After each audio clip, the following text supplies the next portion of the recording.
हेर्नु होला, हजुरहरूले देखिरहनु भएको छ विशाल हात्ती को यो भिडियो गरिरहेको छु र हजुरहरूलाई थाहा भएकै कुरो हो, हिजो भर्खर एउटा ठुलो दुर्घटना भएको छ हाम्रो यो गाउँमा र यसै स्पटमा यसै ठाउँमा अहिले हेर्नुहोस् यहाँ फेरि पनि हात्ती अहिले लगभग घडीको काँटा हेर्दाखेरि 6 बजिरहेको छ। 6 देखि 6:30 को अन्तरालमा अहिले हात्तीको फेरि त्यही एउटा विशाल दँतार हात्तीको यहाँ आएर जुन प्रकारले एक प्रकारको ताण्डव मचाइरहेको छ र अघि लगभग धेरै 1 घन्टा अगाडि नै 1-2 घन्टा अगाडि नै हाम्रो यहाँ गाउँले सज्जनहरूले डिपार्टमेन्टलाई जानकारी गराएको छ हैन। तर अहिलेसम्म कुनै डिपार्टमेन्टको अत्तो पत्तो छैन र हामी साँच्चै नै एकदमै आतंकित छौँ। हाम्रो सम्पूर्ण गाउँले नै यसरी हेर्नुहोस् यति धेरै सङ्ख्यामा आज फेरि विशेष हाम्रो चौतारामा बजार लाग्छ र आज बजारको दिन यति धेरै अब यहाँ गाउँले बजार हो र यसरी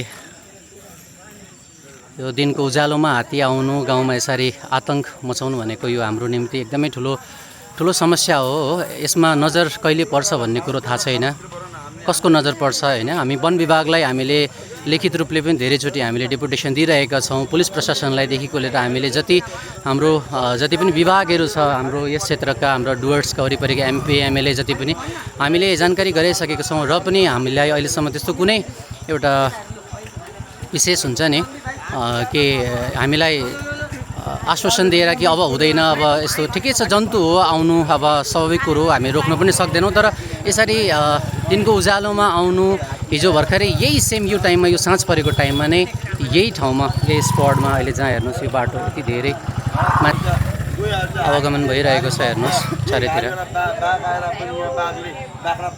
हेर्नुहोस् सबै र अहिले यस्तो स्थिति छ यहाँ हात्तीको आतङ्कमा अहिले हामी गाउँले सबै नै एकदमै आफ्नो घरबाट पनि निस्किनु एकदम गाह्रो भइरहेको छ। यो हो 3 नम्बर सरुगाउँ बस्ती डुवर्सको एकदमै एथलवाडीदेखिको नजिक गाउँ